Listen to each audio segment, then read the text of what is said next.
Carlos Nelson with Cascade Sports, and today we have Miss Monique Smith uh, coming from the East Coast, working with the HBCU, CIAA, MEAC, and all our HBCUs.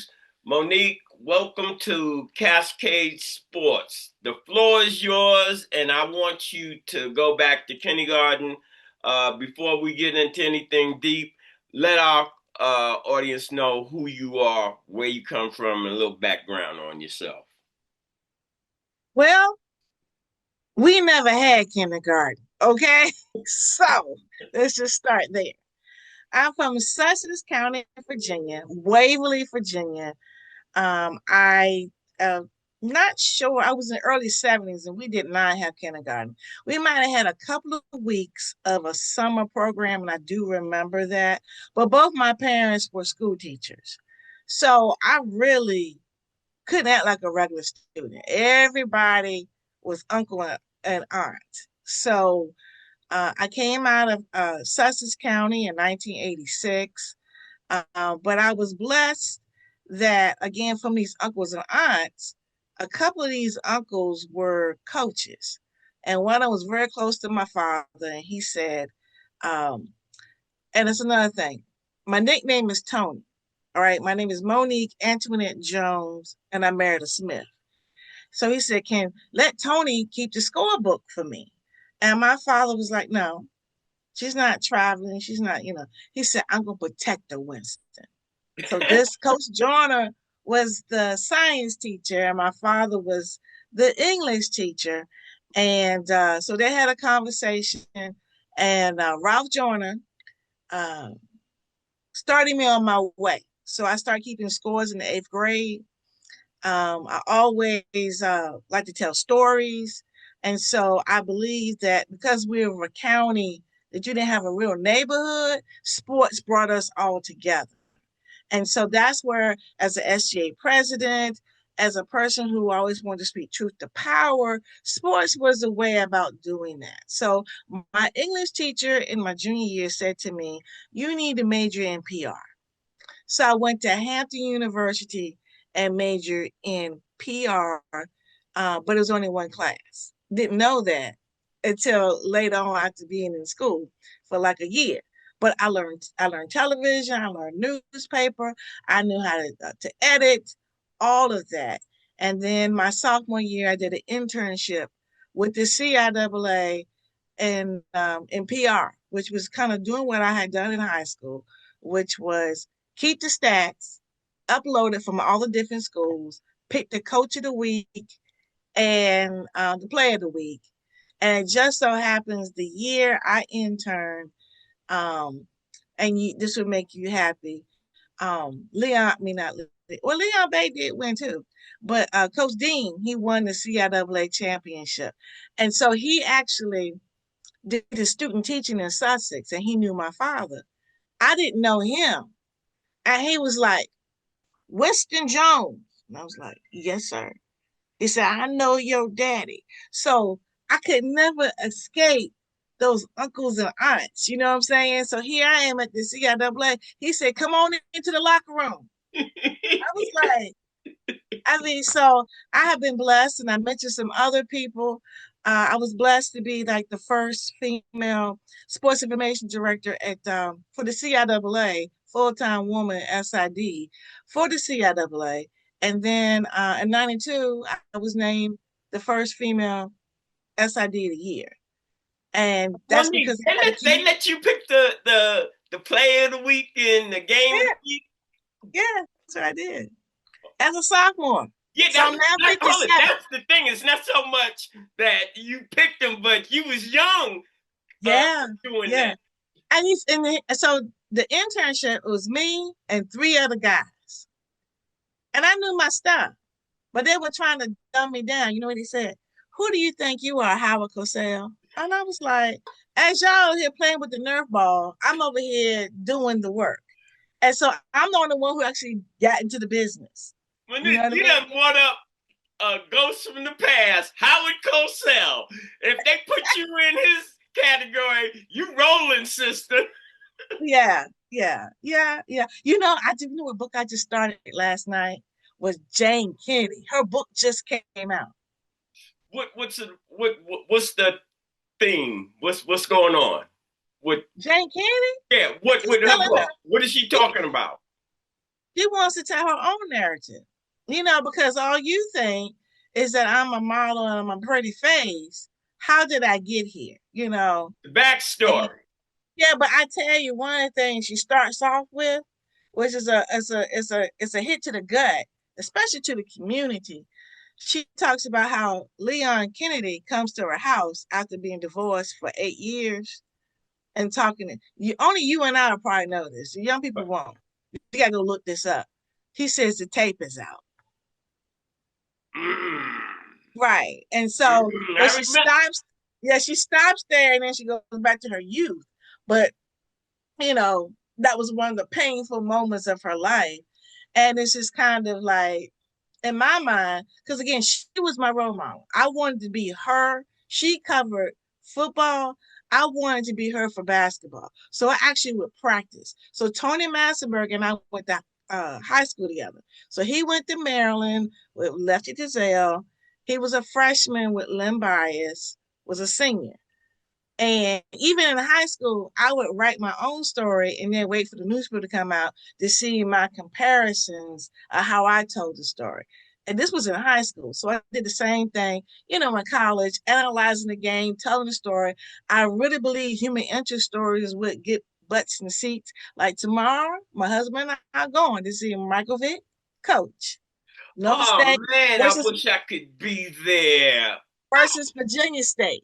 I don't like you, girl. You And look. The part I'm most proud of, the athletic director for Virginia State is my mentee, all right? female. I, Okay. I And then love the athletic Virginia director for Norfolk State. State is a female. Two women leadership with this big game. I mean, I tell my husband, I said, we're leaving here 11 o'clock in the morning. And the game not to 6. I'm not going to How fight the train. long does it take you to get down there to Petersburg? It's supposed, no, the game is across the water in Norfolk. Oh, it's in Norfolk. All right. But I'm not fighting the traffic. but they're doing a panel. So they're doing a panel at 1 o'clock. The athletic director Melody Webb, Dr. Melody Webb, Norfolk State, and then Tiffany Seitz, Virginia State. They're doing a panel about women in leadership. 1 o'clock on tomorrow, and then the game. I'm just so proud. Well, it's a long time coming. I'm saying that's the advantage of age when you can see progress. It's slow, but you remember how it was, and now you're looking at you know when you talked about that women conference. I asked you, did you know Thaler Cherry? And uh, the the moves women are making in sports over the last decade is tremendous, Yeah. and it's no different from, far as I'm concerned, about the men, about exposure and let's get paid. Women uh, want to get paid, and they're really showing that uh, the gender has nothing to do with the competency, and and uh, umpiring and refereeing and that part of the game. There have been parts of sports that women have been locked out of. I'm proud to see uh, the woman athletic director that you talk, and I don't even know him, but I know sports, and to see that, especially a woman of color. Mm-hmm. So Yes. run it down. Keep running it down, Monique. Okay. Well, so my first job was a sports information director at St. Paul's College. I was 22. Um, then by 28, I was named interim athletic director at St. Paul's College. Went through 5 different athletic directors before, and then the president was like, "I need you to take over." He tracked me down. I was working at the Olympics. I was a press steward for basketball during the 1996 Olympics, and he tracked me down in the press room, and I was like, really? And I said, let me think about it. And that night, the bomb went off. The bomb went off at the Olympics. And I said, life is short. I'll go ahead and take this. And what I don't know, I'll learn on the job like everybody else would have anyway. And so we were very successful. I remained in that role for 2 years. And then I left the area and went to University of Maryland Eastern Shore as assistant athletic director for compliance. And that was a good experience because I actually they had a little bit more money than St. Paul's College, so I was able to join Women Leaders in College Sports, which is the convention that I'm going to in October. I mentioned, so I've been a member of that since 1999. But then the commissioner for the CIAA, Leon Carey, said, "Come on back home." And home really it was. I just told you I interned when I was a sophomore. So here I am in my 30s. I've been an athletic director in the same conference. And if you're like a leader, you already have. I tell you, I'm analysis paralysis. I've already made some notes in my head. If I was in this position, I would do X, Y, and Z. And I got the opportunity to fix the things that I thought that we should be doing as a conference as an administrator underneath. And so I came in as PR director. I advanced to director of championships and then eventually director of governance. And I was there for 13 years and created some programming. And one of the things I enjoyed the most was professional development for the women in the conference. I remember I said I was the first woman full-time SID in the conference in 1990. By the time I went to the conference office, we had 6 women sitting in the role as sports information directors. And 2 of those women are now director of athletics.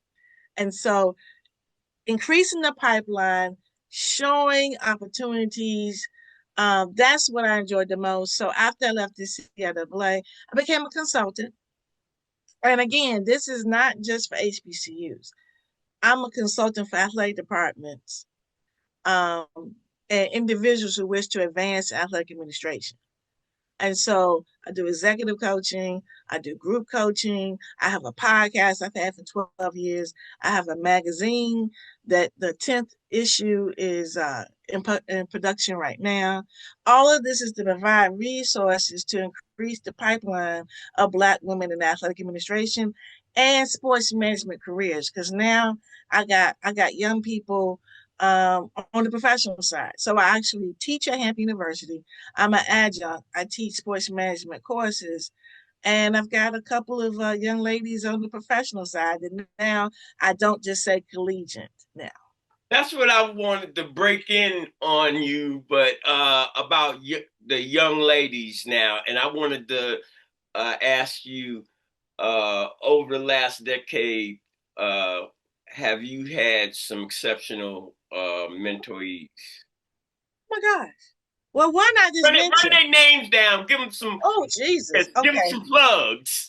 Oh, you're gonna get me in trouble. Well, I just mentioned Tiffany Seitz is director of athletics at Virginia State, her alma mater, and I saw her playing volleyball, and I was sitting in the stands with her mother, and I said, "That's a impressive young lady because she really was coaching her teammates and playing." I General said, on the "She, floor.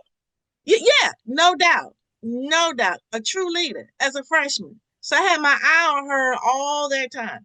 By the time she graduated, I'm gonna tell you what else. I went to a football game once. I heard her voice. I went to a football game. You hear what I said? Went to a football game. I heard her voice.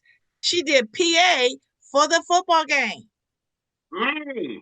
I was like, okay, she got skills. I said, she was in grad school.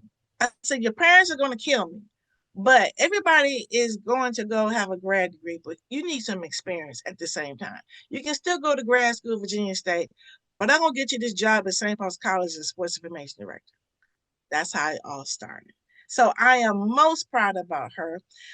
April Emory, who's not in the business anymore, but I'm really proud of, is because she became the very first Black woman on the board of COSIDA, which is College Sports Information Directors of America. They do have a new name like communication something something now.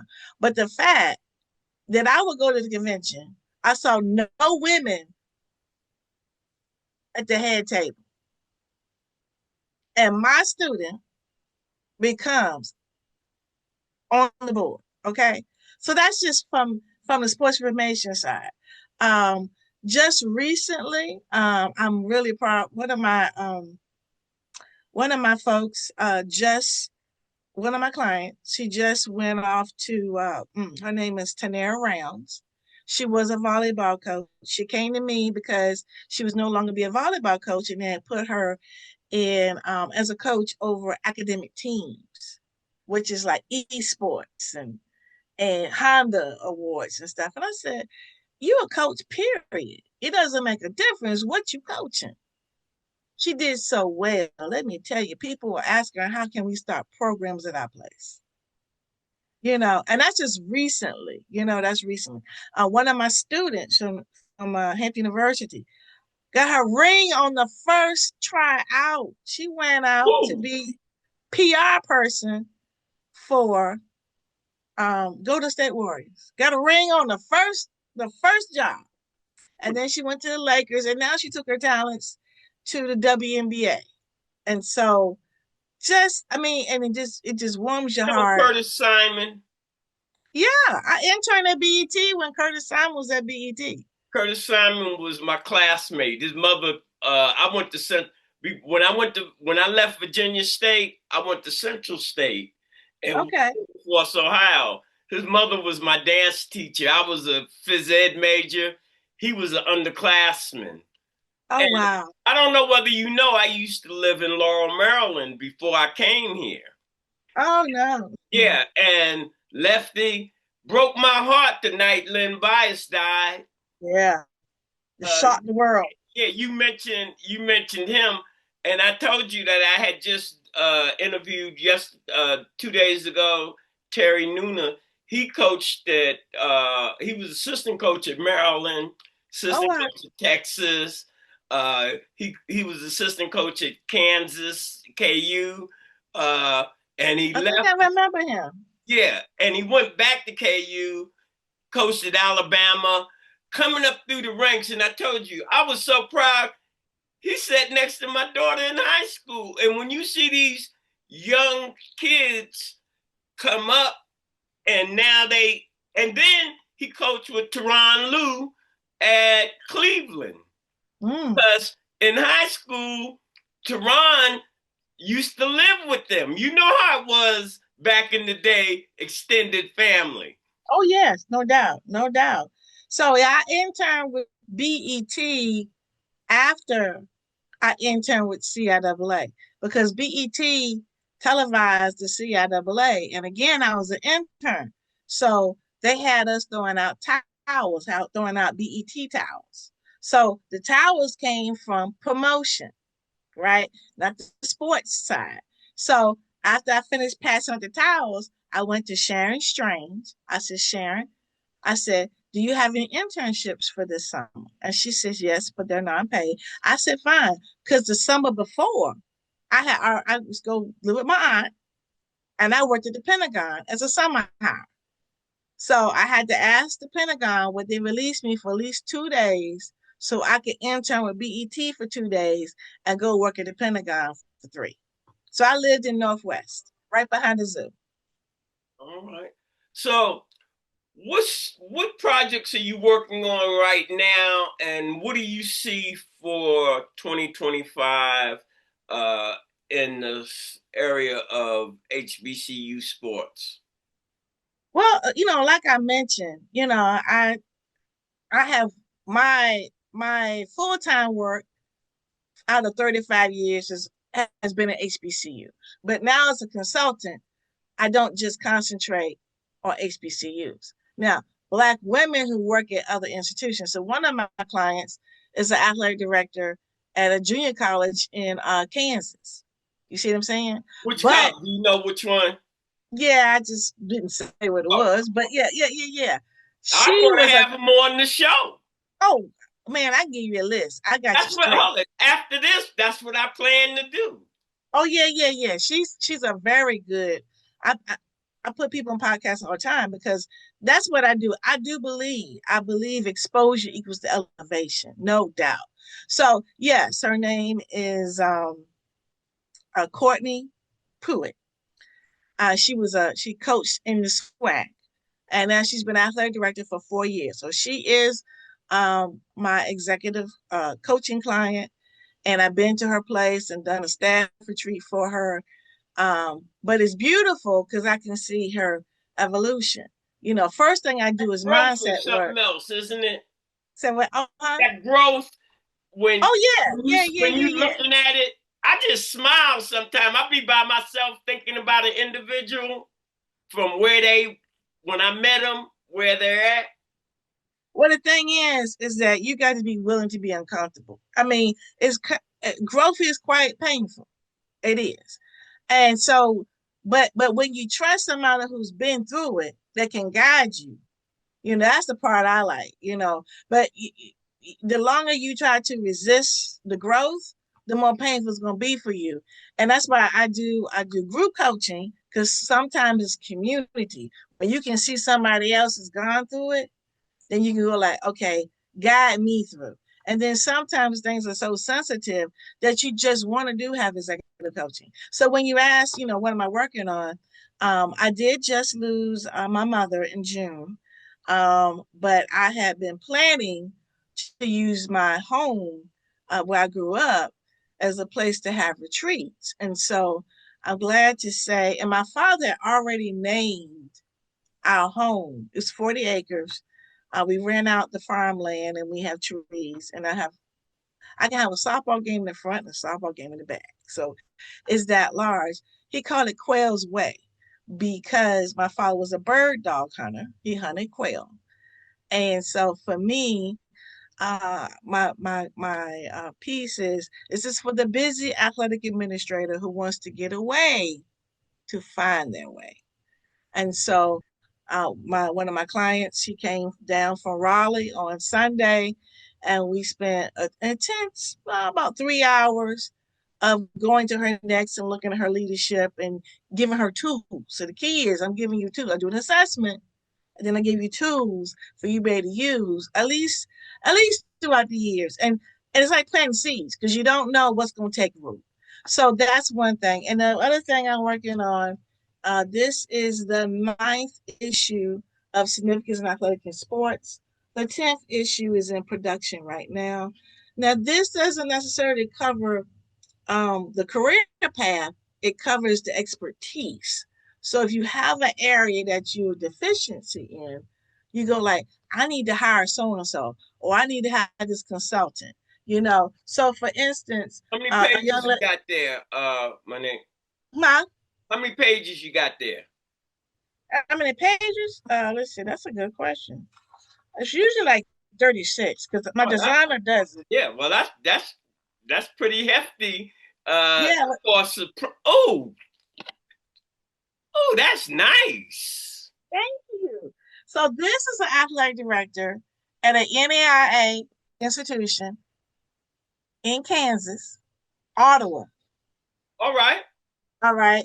And so, but wanted to shine a light because did you know there was a black woman leading that department? No, you didn't. No, no. And that's what I'm trying to get out there. Now, not just the fact, but what's her expertise? Her expertise is pivoting fast. People get you move when you make decisions quickly. All right. So it usually means you got some wisdom. You got something like I've seen this before. We're going in this direction. And so when the pandemic happened, she was able to pivot quickly. When NIL happened, she was able to pivot quickly. And that's why she made her mark is to be able to pivot quickly and bring other people with her that I she can find say, I find that people in general they have paralysis when it comes to making decisions and what have you and putting it off. Well, let me think about it. By the time you make your decision, the situation has changed. This world is moving so fast. You have to be in position to be able to say, I'm going to St. Louis today and find out some information tonight. And no, I'm not going to St. Louis. That's a bad move, and able to go do something else. And most of our community, I don't think they have adjusted. Not like your style, because it's more so what you've been saying. I think it, and then I'm on busy trying to make it come into fruition. Well, I will say it's happened because now I'm an entrepreneur. I've been an entrepreneur now for 12 years. And it's the high achiever, the A in you is like, I don't want to make a mistake. But an entrepreneur is like, you can't even move to the next if you don't try and see where, get the learning in. There's no losses. Let me see how I can tweak this. And so that's for the older folks and the reason why. But the younger people, they don't have experience with failure. So they want to ask you 10, 11 questions and then try. I'm going, no, try. And then ask me what's missing. You know what I say? I say, and this is how Cascade Media and all my companies run. We build the airplane as we flying it. That's right. That's what I tell people. I mean, because again, my goal is to use this magazine that most of these educators can have a product. So we don't have products.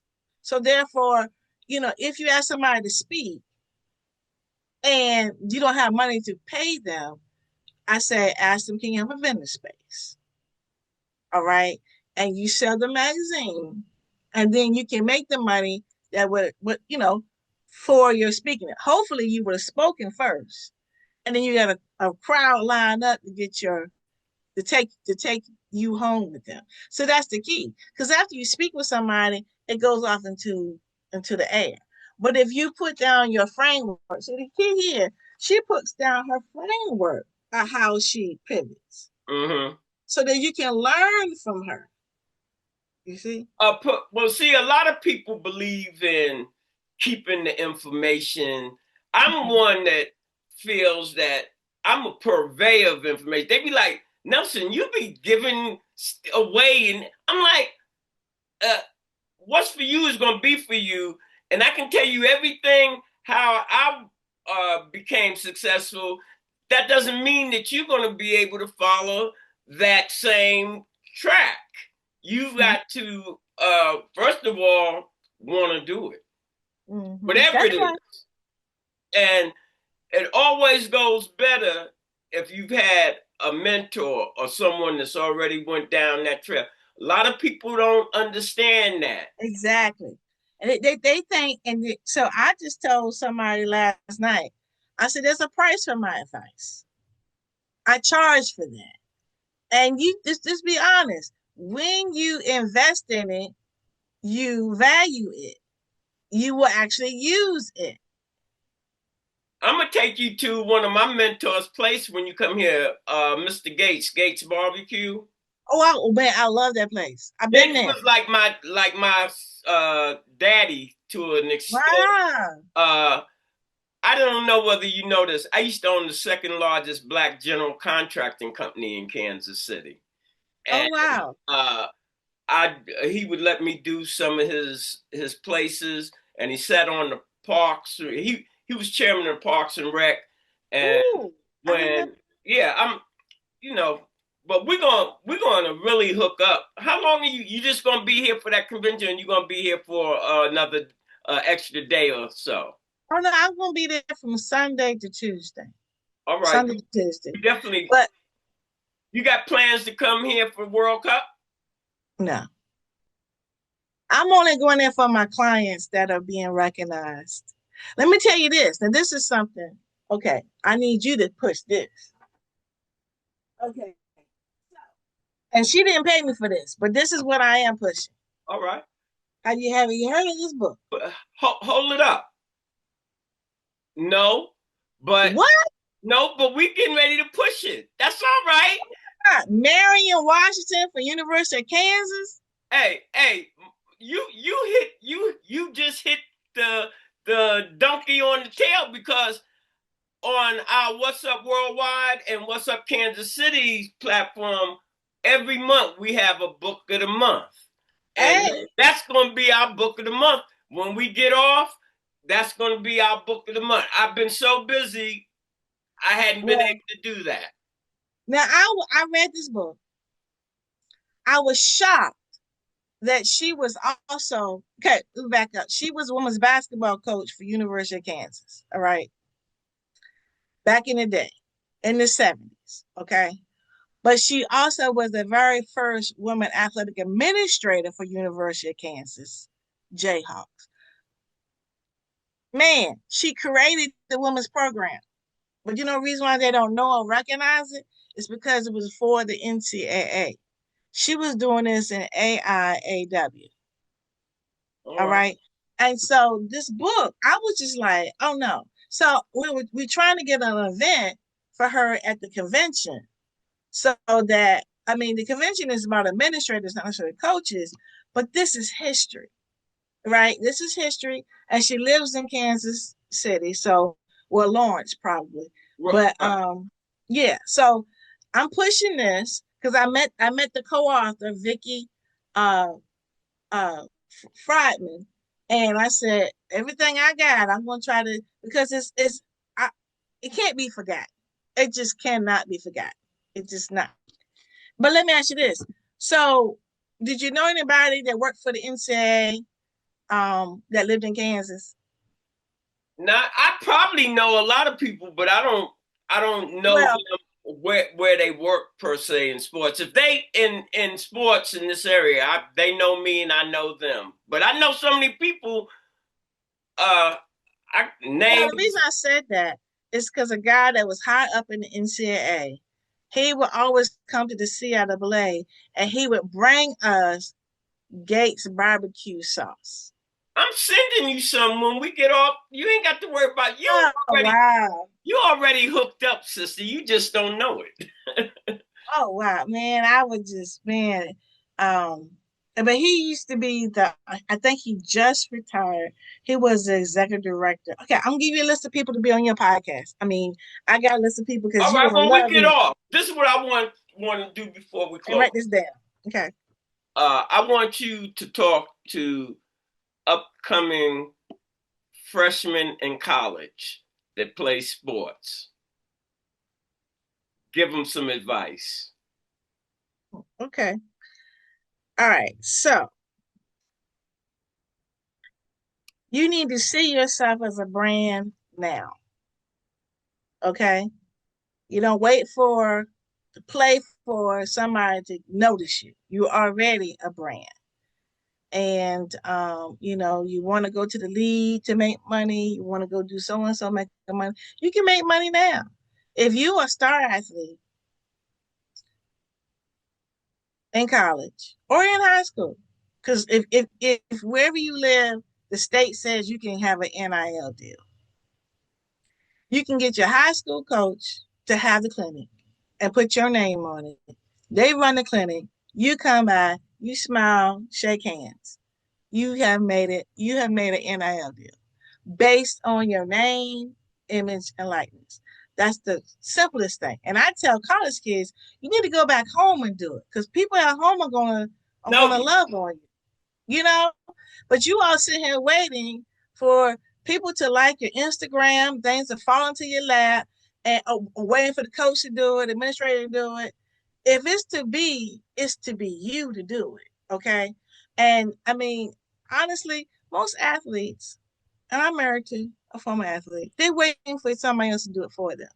And those days um, are not over, but you are missing out on the opportunity to, as a kid would say, cash in on your abilities. I mean, the young lady at LSU, she was not the best gymnast.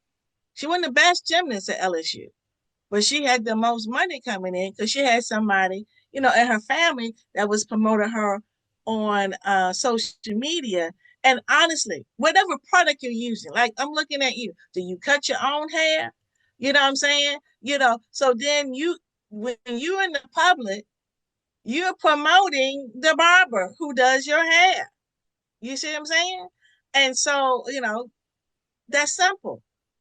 I You try to can make tell the money young today. kids about you have to be your best supportive people. You're not going to see Mr. Nelson without Cascade on anywhere I go because I know you have to promote yourself. That's right. So, with that being said, as we always close, what I tell all you chumps out there, think the Cascade Sports is soft. We go hard in the paint, baby. We go hard. And you don't want to get up under them boards because we get rough and ready. Good night. This program is brought to you by the City of Fountains Coaches Association.